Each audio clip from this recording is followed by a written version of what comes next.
అన్న నిజంగానే సోషల్ మీడియాలో వార్తలన్నీ కూడా ప్రచారం అయ్యాయి. గోల బాలరాజు పార్టీకి రాజీనామా చేసినటువంటి నేపథ్యంలో అదే తరహాలో మీరు కూడా పార్టీకి రాజీనామా చేసే యోచనలో ఉన్నారు. బీజేపీ పార్టీలో కలిసే అవకాశం ఉందంటూ కూడా కొంత చర్చ జరిగింది. ఇందులో వాస్తవం ఎంత?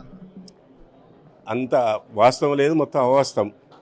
లిస్టులో పేరుందని ఎవరు చెప్పారు? ఎవరిచ్చారు పేరు? మేము ఎప్పుడూ దాని గురించి ఆలోచన చేయలేదు. మేము బీఆర్ఎస్ పార్టీలో కొనసాగుతున్నాము. బీజేపీ పార్టీలో కొనసాగిపోయి మేమేం చేసేది ఉంది? ఆలోచన లేదు. గువ్వల బాలరాజు ఆయన వ్యక్తిగతం, ఆయన సొంత నిర్ణయం. ఆయన సొంత నిర్ణయం ప్రకారం ఆయన వేయండు. మా మీద అది రుద్దితే బాగుండదు.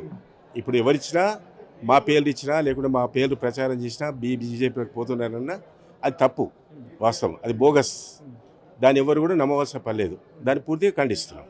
జిల్లాలో ఆపరేషన్ లోటస్ అనేటటువంటి కార్యక్రమానికి శ్రీకారం చుట్టారు. అందులో భాగంగానే ఆయా నియోజకవర్గాల్లో బలమైనటువంటి నాయకులందరినీ కూడా బీజేపీ వైపుకు లాగుతున్నారనేటటువంటి చర్చ జరుగుతుంది. అందులో భాగంగానే కల్వకుర్తి నియోజకవర్గం నుంచి మీరు మాజీ ఎమ్మెల్యేగా ఉన్నారు. మీలాంటి వ్యక్తి అక్కడ వచ్చినట్టయితే కొంత పార్టీ బలపడే అవకాశం ఉంది కాబట్టి మిమ్మల్ని పార్టీలోకి ఇన్వైట్ చేస్తున్నారు అంటున్నారు. నిజంగానే మిమ్మల్ని బీజేపీ నాయకులు ఎవరైనా అప్రోచ్ అయ్యారా? ఇంతవరకు ఇన్వైట్ చేశారా? ఎవ్వరు కూడా నోబడి, జిల్లా లెవెల్లో కానీ, స్టేట్ లెవెల్లో కానీ, సెంట్రల్ లెవెల్లో కానీ మేము ఎవరితో మాట్లాడవలసిన పని లేదు. వాళ్ళు మాతోటి మాట్లాడవలసిన పని లేదు. ఎవరు కూడా మా అప్రోచ్ కాలే, మాతో మాట్లాడలే.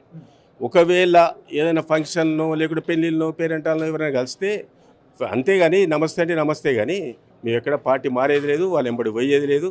మాకున్నదంటే గౌరవం ఉంది, ఇంకేం కావాలి?